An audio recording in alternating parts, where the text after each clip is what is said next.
Well, welcome to the History Film Forum, ladies and gentlemen. My name is Chris Wilson. I'm the Director of Experience Design here at the National Museum of American History. This is our second go-around with the running this film festival that is, we like to say, the premier film festival focused on history in the United States. And we just hope that it grows and grows. So we've been working with the National Endowment for the Humanities, which has partnered with the Smithsonian to bring to you stories and subjects on the screen and talk about film really as public history, as all the issues around the way many of us get our lessons and the way many filmmakers and historians interpret history for large audiences. And so again, we're very happy to be working with the National Endowment for the Humanities, and I'd like to introduce one of our colleagues across the mall, Jeff Hardwick, who is the Deputy Director for the Division of Public Programs at the National Endowment for the Humanities. Jeff.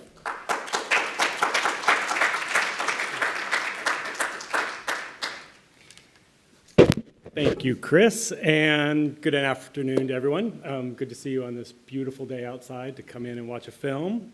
I'm very proud to be here representing National Endowment for the Humanities, which I hope you all know is a little federal agency located across the mall. We fund, ideally, the best of humanities projects to bring to the public, including, of course, documentary films. We partnered with the Smithsonian 2 years ago, I guess now, to create this film forum because we believe in the power of film to convey important truths about American history and history in general. We will, over the next several days, we'll look at film as an art medium, but more importantly, we'll also look at it as a form of public history, one that shapes the way we think about our past, about our nation, and about our relationship with the past. Over the past 5 decades, NEH has supported over 800 films. I was trying to get the exact number. I think it's like 832 films that bring together top humanities scholars and some of the nation's best filmmakers. One of the best parts of our job when we are in the weeds of our job is reviewing scripts and reading people's scripts. Like this one you're about to see. Slavery by Another Name does what the very best documentary films should do. It opens up a new chapter of our history, one that we thought we knew, and provides a new light on that history. This one is especially important, I think, in terms of thinking about incarceration and what happens to people while they're incarcerated. This film is a collaboration by filmmaker Sam Pollard and journalist Doug Blackman, who are both here today, along with Twin Cities Public Television's Catherine Allen, who worked on this as well. It takes another look at the era immediately after the end of the Civil War. It reveals that in the decades after slavery, new forms of forced labor emerged that kept African Americans trapped in a system that endured until the 1940s. When this film was broadcast originally on PBS in 2012, more than 3 million people watched it in a single night. But they didn't just watch the film. People were moved by it. They were all over Twitter talking about their family histories, about their community histories. One viewer, Reverend Heber Brown, who saw the film with members of his congregation in Baltimore, wrote, "Slavery by Another Name gave birth to a passionate and positive energy that I pray is of the sustainable kind. This can't fizzle out. It's too important." I know you'll feel the same way after seeing this film, and join us after the film for a screening, for a discussion with Sam and Doug. And Doug, I think you wanted to say a couple words beforehand?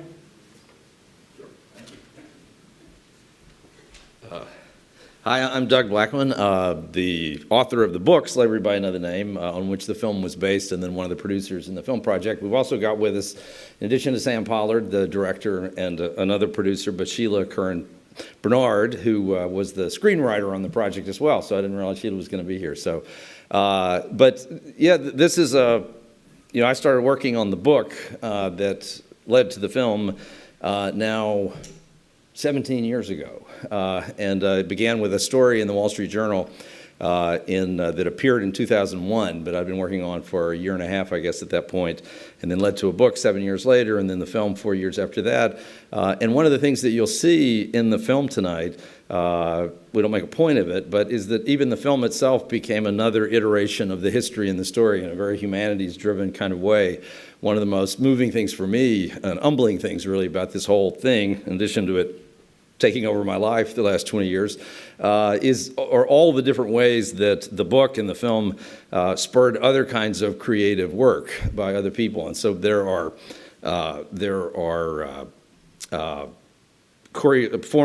formal and modern dance choreographies based on the life of Green Cottenham, one of the main characters in the book, who's also portrayed in the film.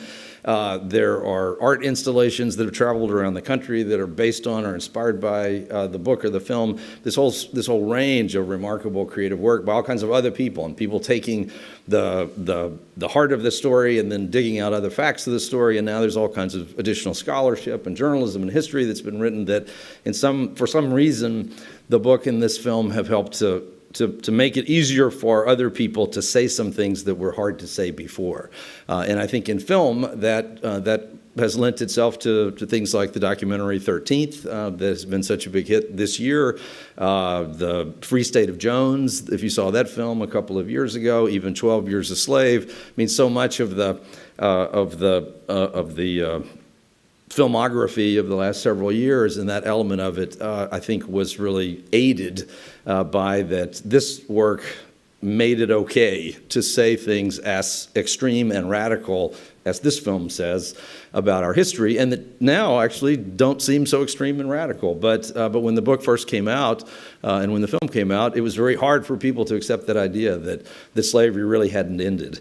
But the one thing I'd definitely point out to you to watch for in the film is that there are a series of characters of living people interviewed in the film who essentially take it over, in my opinion. They're the stars of the film, and they took it over from us as we were making it. And those were all descendants of various people who, after the book came out, these people would come up to me at public events, or they reached out to me in other ways and said, well, I'm the grandson or the granddaughter or the whatever of that obscure character. And they were both descendants of people who had been victims. No surprise that they would pop up, but also descendants of people who had done really terrible things, people who had connections back to these horrifying events. And so over the initial reservations of my collaborators on this, because generally in a film, what does it matter what the grandson or the great-grandson of some historic figure has to say about that historic figure? They don't know anything more about them than any of us would.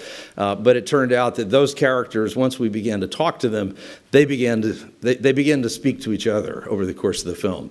And I think that for me, they take the film away from the rest of us.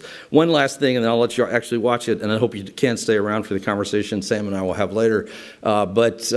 Speaking of the National Endowment for the Humanities and also PBS, where this first aired and continues to air over and over again, I probably don't need to say this in Washington, D.C., but those are both organizations which I think you've heard about being under great threat. And all of us who care about this kind of work and care about the next film that Sam and I will also be talking about at 6 o'clock, that'll hopefully be out next year, also a major funded by the NEH Film, likely to be on PBS as well.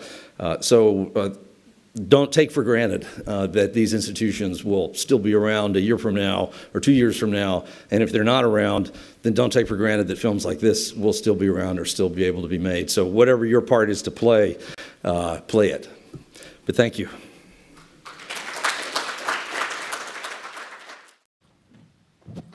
Hello, everyone. Can we give our filmmakers one more hand for that very powerful film? My name is Xavier Carnegie. I'm the host of the My American Roots web series here at the National Museum of American History. I really want to thank you all so much for taking the time to come to see us and also for sharing your film with us. And I want to ask you guys a couple of questions. And at the end, we're going to open it up to a Q&A from the audience. If everybody takes a look to your right and left, at the very end of the rows in the middle, there are microphones set up for you all if you would like to ask our filmmakers a question. I want to start with you, Doug. I want to say one thing Yeah, go before ahead. I want to You know, when you make films, it's a real collaborative process, and just watching the film today, which I haven't watched in a long while, the cinematography of Andrew Young is just phenomenal. He did a great job, and the music by Michael Bacon really moves this movie along. They did fabulous, fabulous work. You're absolutely right. As a work of art, it's excellent. I wanted to start kind of at the beginning with the book and then kind of transitioning that into the film. So Doug, if you will, you already have the book. It has the same name. Why does this story need to be told on film, and what is it about film that's different or exciting about the research and the work that you did? The simplest answer to that is just that, for good or ill, film is just a way to take a really complicated and depressing and difficult story like this part of our history and take it to whole new audiences and much, other larger groups of people. But there's also something about the way that the great frustration over the course of writing the book, and if you haven't read it, I know that's only one or two of you, but it's a grim trip, I mean, it really is. It's almost 500 pages of just nightmarish horror. And the things that happened are, if anything, the film, in some respects, because in film, it couldn't be quite as graphic as I could be in the written word. The things that were done were just unbelievable.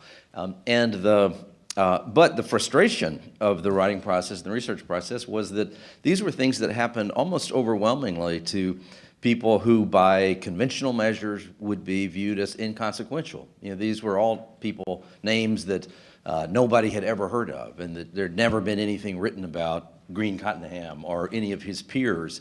And in the general telling of American history, those were people who didn't matter, and their names were all but lost from history. Green Cottenham was someone who there were only 5 pieces of paper that I could ever find that documented in any fashion that he had ever existed. He was almost completely erased from history. And so one of the wonderful things about film is that, while being very careful about accuracy and historical precision, that you can animate the lives of people who had been almost completely extinguished. And the reason that white people in America were able to get away with this and live with themselves was by dehumanizing this enormous population of their fellow citizens. And so the power of the film was we could so vividly bring those important, consequential people back to life.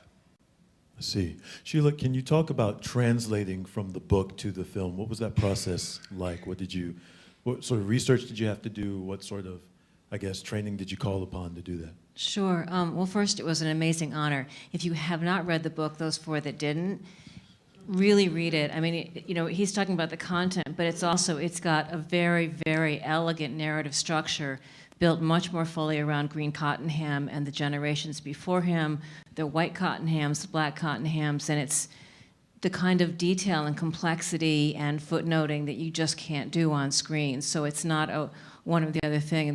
This doesn't replace the book. It's really very much worth going back and looking at, both in terms of writing and in terms of the content.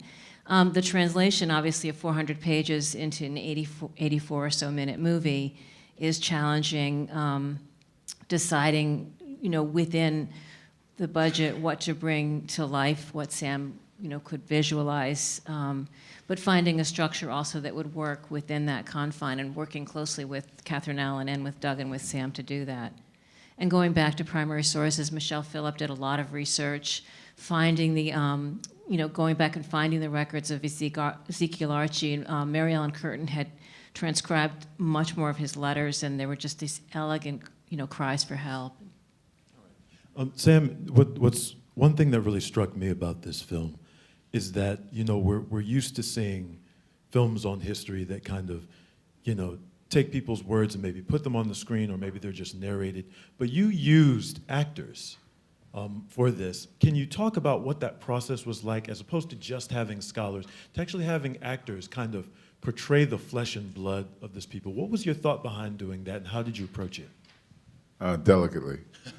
Because anytime you're doing a documentary nowadays and you try to think about how to have historical reenactments, you're really, walking on very delicate ground because you want to try to make sure they don't come across as not too well done. You want to make sure that you try to be artful with them. You want to try to make sure you cast it properly, that the production values are good. So that was really a big concern on my part, on Catherine's part, on all of our parts, to make sure we did it in a way that felt real and felt true to the telling of the story. So when we found the locations, we went down to Alabama. Doug and I went down to Alabama before we even shot, did a lot of research and travel, checking out locations and stuff. And then when we cast the actors, we wanted to find actors that we felt could represent Green Cottonham, John Davis, Ezekiel Archie. It was just a very delicate process. It's always interesting when you watch these finished projects. Just watching it today, it looks like it just happened. It's like so smoothly. But it really takes a lot of work, a lot of thinking on everybody's part. Sheila, Doug, myself, Catherine, the other members of the crew to really make these things work. So Jason. Jason. My son, Jason, the editor. Very, very delicate process. So, I've done reenactments before, and sometimes I wasn't so proud of them. But when I watch these today, I'm very, very proud of what we accomplished. One, just on the reenactments, just a moment that I tell people about often, those various scenes that you saw that were reenactments, of course, of convicts chained together in the swamp. And there were several versions of that scene. And we shot all that over the course of 2 days. Sam did not know what he was getting into in being involved with me on a project like this. And of course, Sam has done a lot of work with Spike Lee in the past. And at one point, he's out in the swamp with the actors, and I walk up behind him, and amazingly, the craft services table with the snacks on it is following us around in the swamp. It's one of this. I was learning about how filmmaking works. That was a fascinating moment. But I get out there and I start saying to Sam, the director of the film, and playing this role that the author is not supposed to play, of going out and saying, I'm not sure that these guys understand why they're out here in the swamp and all that. And at some point, Sam turns to me and he says, okay, you go talk to them, but if Spike ever heard what I'm letting you do, he would kill me, or something like that. But then we end up having those actors were theater students at a public university in South Alabama, young African-American men. And we got in this conversation with them out in, standing in the water, in the swamp, and said, hey, this is the story that you're telling. This is what's happening. And, you're coming from this place and you're going to that place. And it was for me, a striking moment because in a weird sort of way, these individuals like Green Cottonham, who these ghosts that I had been pursuing, for years and years and years, all of a sudden they got it and they kind of clicked, and they were alive. So there for a few hours, I was in the presence of Green Cottonham. Another unique thing about this film, not just with the actors, but also with some of the people who are connected by blood to a lot of the folks in this story. And one thing I thought was very unique is that it wasn't just the folks who had a connection to the African Americans in the story, but also some of the people who perpetuated this system, their descendants. Can you guys talk about what went into making the decision to include that? Did you get any pushback from that? Have you had any pushback from that since the film has kind of, done what it's done? Well, as Doug said in the introduction, it was really his idea. I mean, we were Take credit for everything good. yeah, we were kind of resistant to it. The idea of having contemporary people in this historical documentary seemed to be, what? This doesn't quite make sense. But Doug thought it would really bring another kind of texture to the film, and he's absolutely correct. I mean, when you see Susan Bernard talking about her great-grandfather, it's very powerful. Very powerful. I mean, Sharon Malone's very powerful. So when Doug first brought it up, there was a whole discussion between Sheila and myself and Catherine. Was this going to work? Was this make sense? Was it going to take away from the historical resonance of the piece? But in lots of ways, it just added to it. It really gave it much more texture, much more density, and much more complexity.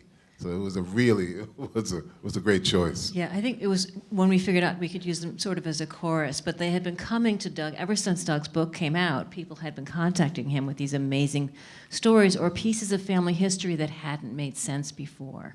And yeah, I think it's it is the strongest part. Right. Yeah, I think it's maybe the most distinguishing element for a historical film in this sort of sense of, and the willingness to give that a try. But then once we started doing it, they just did it, because these were individuals who were so traumatized by these revelations of their own discovery. And Christina Comer, the other white woman in the film who's descended from this very, very famous Alabama family that included not just a governor, but several other state officials.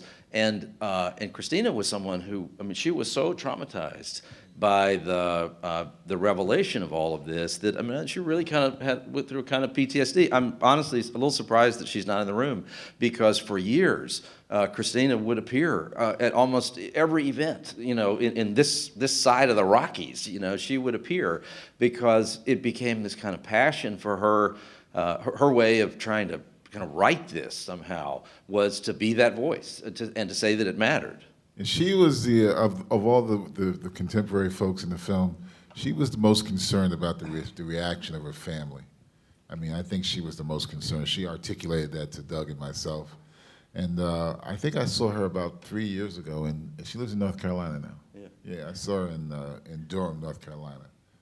But she's a wonderful, wonderful person. Well, and also, not to drag this out, but the after the film came out, but Christina, this young woman, that once she went to divinity school, that's what took her to North Carolina. I think that was also partly motivated by all this. But she told me at one of these events that she appeared at that her father, as she had been concerned about happening, her father afterwards saw the film and then essentially disavowed her. Said, I can't believe you've done this to the family. I don't want to have anything to do with you again, and essentially rejected her because of it. But then a couple years later, she popped up again, and I said, so how are things with your family? And she said, amazingly, a year later, my father called me and asked me to come over, and I went and talked to him, and he said that he finally got it. He finally understood, And so, I mean, these are deep and powerful things, and those living folks, the descendants, they're all of our personal connections to the story. It's so easy to see all of this as ancient dead history that's unrelated to the world we live in now. But they're the bridge, they're the bridge into the present. And right now, more than was the case 5 years ago or 10 years ago when the book came out, the relevance of all this to the events that we're living through right now, is, I think, more obvious than it has ever been. And so that's what the Descendants gave us. Now, I want to make sure I extend an invitation to everyone here, when you have time, to check out one of our newest exhibits, which is called American Enterprise. It's all about business and innovation in the history of the U.S. But there's a section in there that specifically talks about the business of slavery, which is very, very well done and very, very interesting. And I'm using that as a transition to ask you guys my next question, because much of this film sort of talks about the business behind this, what is essentially a form of human trafficking after slavery is supposed to have ended. Can you talk to us and kind of impress upon us how, when we talk about this being a business, how much are we talking about? How entrenched in this are these folks? Because this isn't only just kind of racism for the sake of racism. There's a lot of money that's on the table with this. Yeah, that's exactly right. And in fact, the original story in the Wall Street Journal that led to the book and that led to the film was that story that appeared in 2001, just a few months before 9/11, was one in a series of stories that I wrote in the Journal. And it surprises people sometimes to hear that the Wall Street Journal was publishing these kinds of stories, and today it probably would not be publishing them. But the Journal actually was very interested in these kinds of contrarian examinations of corporate behavior. And what that series of stories was really about was the idea that the role of commerce in the racial depredations of our history has never really been sufficiently confronted. The civil rights movement was about attacking the state and making the state, the government, stop requiring the destruction of African Americans and stop denying them civil rights. But it was overwhelmingly, it was about government. And then there began to be lawsuits and litigation about ongoing discrimination by corporations, but we never really had a national discussion about that the main enforcers of segregation and the main doers of evil against black people were businesses. It was banks that refused to give the loans. It was real estate agents that refused to sell the property, over and over and over again. It's through commerce that segregation was overwhelmingly enforced. And so that's absolutely one of the most important things to draw from all this, but it is also extraordinarily important, and the exhibit that you're talking about is part of this in the book by Ed Baptist a year and a half ago that came out, The Half Has Not Been Told. But these examinations of slavery as a commercial and economic institution are hugely important because up to the Civil War, beginning of the Civil War, the two biggest industries in America were the business of growing cotton and the business of buying and selling slaves. Those were the two largest contributors to the economic output of America. And so the destruction of antebellum slavery had these cataclysmic impact. It would be like taking the catalytic converter engine out of the American economy today. I mean, just imagine what would happen. And so understanding that the economic motivations in all of this is very, very important to understanding how all these terrible things happened. All right, let's, before we open it up to Q&A, let's talk about the relevance here. Because as you mentioned, Doug, at the very beginning, 13th, did come out not too long ago. So a lot has been made about the prison industrial complex today and parallels between that and what's happened in the past. And I'd like for you all, if you would, briefly to kind of talk about those parallels. What are the similarities? What are the differences? And what do we need to look for and do going forward? This is maybe slightly off what you're saying, but I teach a course that looks at the modern civil rights movement using the series Eyes on the Prize primarily. My first class, I show this, because what I had discovered was that students, and especially in the predominantly white classes, would start the conversation about civil rights as we let them come into our schools and we gave them this right. And so it was important to set the perspective of it shouldn't have been necessary in the first place, to sort of look at we took it. Using that we that they were using and kind of getting that out of the classroom. And it's very effective for that in that way. Well, sure. The relevance of all this to the present is, in some respects, is obvious, but maybe not as obvious as it sometimes is. The things that were portrayed in this film are not the same things that are happening today exactly. They're versions of it. I mean, it's astonishing how often things will pop up that are, in fact, exactly this or very close to it. But debt slavery, peonage, particularly Hispanic immigrant workers in South Florida and other places, these cases will pop up of involuntary servitude even happening today that deploy similar labor practices and similar kinds of abuse and physical torture to keep people in line. But many of the other details of how oppression then and oppression today may work are somewhat different. Sometimes people will say to me, particularly back when the book first came out, people in those days, 10 years ago, there was beginning to be a lot of talk about private prisons, that's a bad thing. Then that tailed off a little bit and the conversation shifted more to mass incarceration, that's a terrible thing. And now private prisons are being talked about again a bit, particularly as the federal government and the current administration goes back to them. But private prisons are not the same thing as this. The single biggest difference being that, in my belief, based on the evidence, the vast majority of the people who suffered these terrible crimes and indignities had in fact violated no law whatsoever. And in today's world, so many of the issues are not about whether it was technically illegal to commit that drug offense, but whether the punishment was appropriate and whether it should have been a law at all. But the fraud and deceit and just the enormous level of deception and fraud that went into all of this is somewhat different.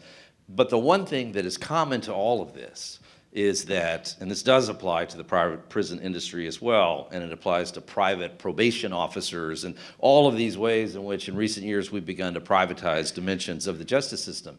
And that is that whenever a society allows private profit to become any element of the equation of justice, I mean, the administration of justice is the most sacred the most sacred duty of a government and a society, deciding who should live or die or be free or imprisoned. I mean, there's nothing more important than the administration of justice.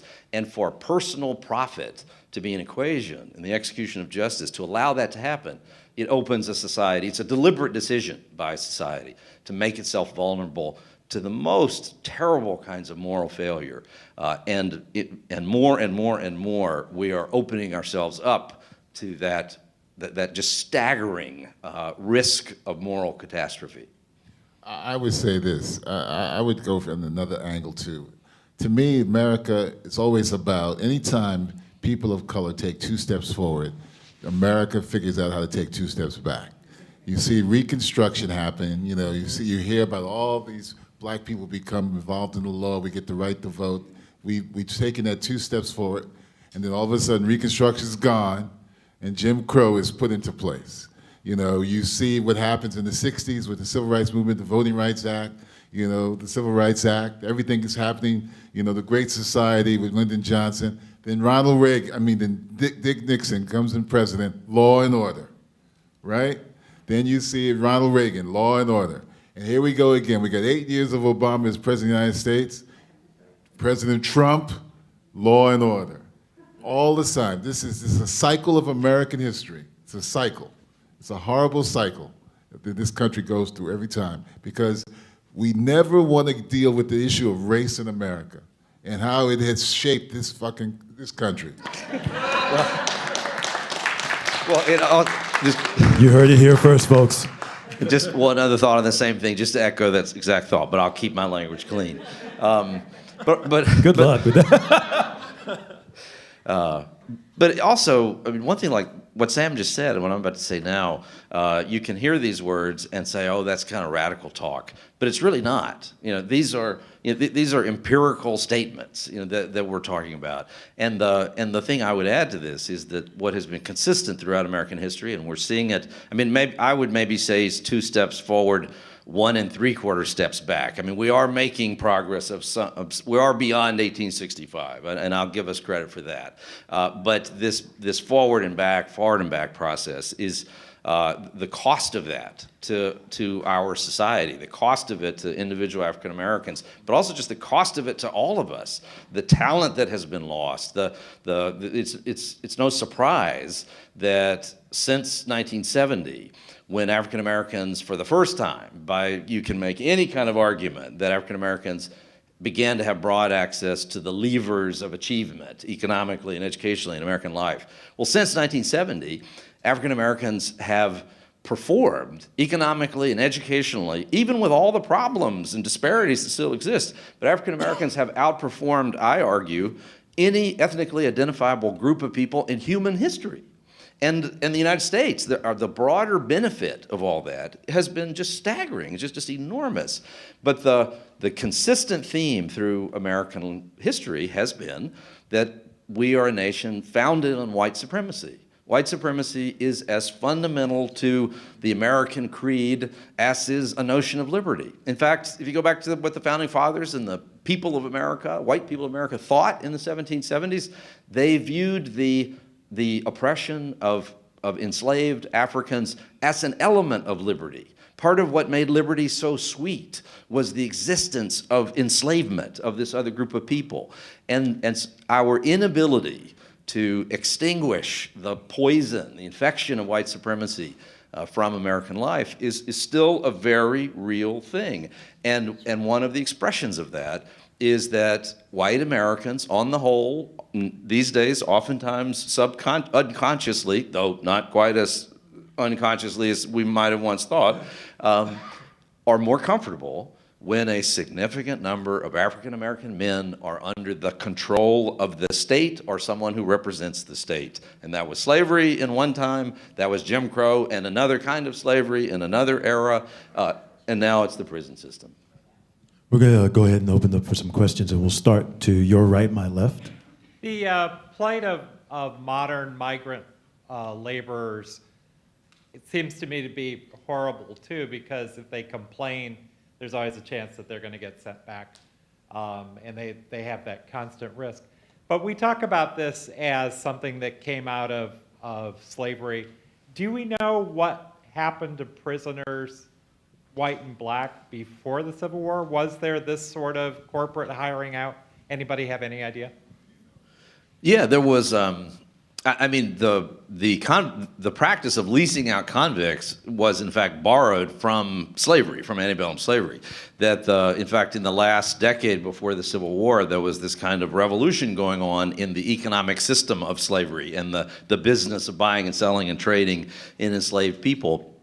And there had always been the theory that that enslaved people were only suited to agricultural work and not suited to more complex industrial tasks, even of the early industrial era before the Civil War. But in the last years before the Civil War, there began to be extensive use of enslaved African Americans in building railroads, for the first time in textile mills, and the first factories that were being built in the South. The Tredegar Iron Works in Richmond, Virginia, which became one of the biggest industrial enterprises in the country, was worked entirely by enslaved black laborers, many of them extraordinarily highly skilled workers. And so there was this whole revolution happening in the nature of slavery in the last years before the Civil War that obviously demonstrated that, of course, African Americans were capable of doing this work and doing it superbly well, and they did. And so then when the Civil War interrupted that, many of the people, like the character John Milner, who we talked about at some length in the film in Alabama, those were the people who, after the Civil War, were saying, "Man, that really worked. That was a highly effective thing, and we need to get some version of that back as fast as we can." And so there was a direct connection between those events and the way that all of this developed.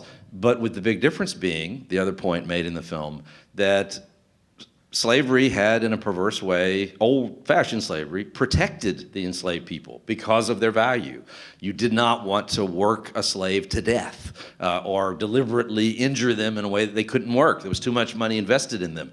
But once this new system was created, where Sam Pollard of 1895 could just be snatched off a back road and sold into a coal mine somewhere at a cost of maybe $50 or $60, and if he died a week later, you could just go kidnap somebody else. So Ernest Green says in the film. Exactly. Yeah. So suddenly and so that was what made, in some respects, these new practices that much more diabolical.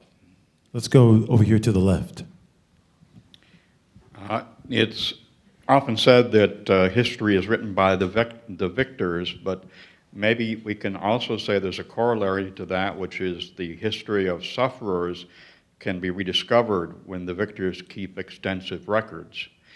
Can you connect, or at least I was just at Mount Vernon again, and this is the first time I was there on my own without a gaggle of kids being a chaperone, so I got to see things in a different way than I've ever done before. And so one of the things that I was very affected by is George Washington's named slaves now have family societies of slave descendants. And there is an extraordinary video on the exit of the museum area where descendants talk about at what young age they finally realized that my great-great was, not only were they a slave, they were a slave where I just was walking. And so they talk about at what age they first make the connection, and then as they deepen in that understanding as they get older.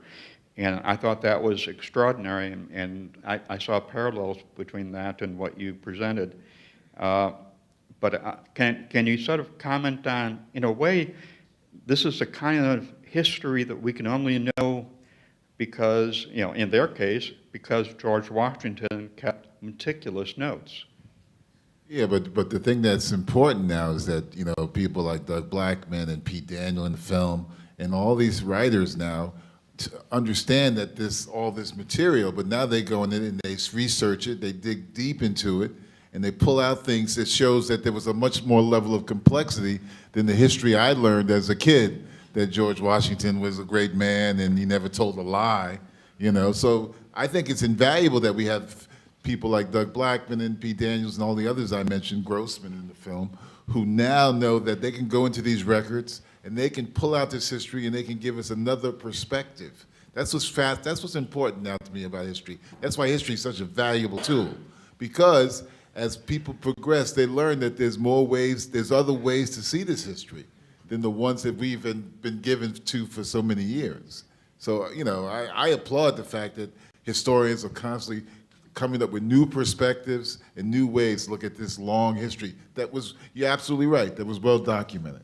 But also there is a real pattern, and I think you were making a sort of a certain kind of reference to Nazi Germany as well, that the Nazis kept extremely good records as well on, and people keep records on things that they're either proud of, and that certainly was the case with the Nazis, that they were very pleased with their evil deeds, and they had motivations to keep good records for it, but also people they preserve records of things that, at a minimum, they don't consider to have been bad things, and that's the case here. Is that oh, sure, of course, and because it was a business, and so exactly, and so these are things that there long was an assumption. I mean, one of the most distinguishing things about the book was that I didn't accept a prevailing historical convention that the records of all of this had been lost. There was this assumption that because the people were so inconsequential and so many of them had been convicted of misdemeanor crimes, that that would be like trying to find parking tickets in Washington, D.C. from 1922. They wouldn't exist. Now, I bet you actually they do exist. If you make the assumption that historical records do exist, that's how you find them. And so it turned out that there was this tremendous record that had been largely ignored by historians. We're a little over time, so I'm going to ask the last two questions. Can you please keep them brief? And we'll start over here to the left. Okay. Thank you. I'm an educator, and I'm very, very concerned about the elementary school pipeline to prison that's going on now. For those of you who do not know what that is, that right now they are studying third grade reading scores to determine how many prisons they're going to build in the future instead of how many community centers they're going to build. As an educator and a parent, I know I'm not the only one who cares about this. Will anyone please comment about this? Well, I think the main thing I would say to that is that, we all are hearing a lot about the school-to-prison pipeline, not that specific detail, though I've heard a version of that before, too, and I think what you're referring back to is back on the notion of private enterprise being a part of the administration of justice. And so what you have are private prison companies trying to forecast what the business opportunity is going to be for building more prisons, and so they had then identified this. What's the third grade literacy rate, and believe, at least, I hope it's not true, but they believe that that's some barometer of what the volume would be for future private prisons. And yes, that is shocking and cynical, but it also speaks to just how cynical it is that that it's the government and those citizens who are engaged in the pursuit of the common good who should be making calculations that relate to how many civic centers to build, how many community centers, and those kinds of and that, to me, I'm not surprised that private enterprise has come up with a clever, if evil, way of predicting this terrible future. What bothers me more is that in our loss of confidence in government and basically our loss of faith in the nature of pursuing common good, that there's not the other calculation going on, and that we're not rallying behind it in armies of people. I just want to add to that too, which I'm sure you know, the other issue is calling public education a failure and privatizing public education and marginalizing it. And making these silos of different groups and stuff. That's also part of it, to have this, it's a whole different panel, but yeah. We're with you. Panelists and also folks who ask questions, we want to thank you all so much again for sharing your film with us. Pleasure. I just want to let you all know, Slavery by Another Name is still streaming online. There's also a 20-minute version for classroom use. And also, I just learned today that Created Equal, which is a packaging of Slavery by Another Name with 3 other civil rights films, has been extended as part of Created Equal, which is a community engagement initiative that's been rolled out across the country. So go to NEH.gov for more information on that. It's going to go through 2018. Thank you all so much for being with us today. I hope that at least some of you are going to be able to stick around for our keynote, which is happening around 7, and that will include 2 members of our panel here, as well as Jeff Bieber. So I hope that you all will be around for that. And Thank you. I'm sorry, but Yeah, go just a ahead. little promo. At the later event, we're going to show some clips from the film that Sam and I are working on now called The Harvest, that will be coming out next year, we hope. So come back for that, and we'll be talking about another film as well that relates to this one. I'm sorry, they'll actually be around 6 o'clock, not 7. Those of you who have programs who are going, what is he talking about, 7 o'clock? Again, thank you all so much for coming to our 2nd annual History Film Forum.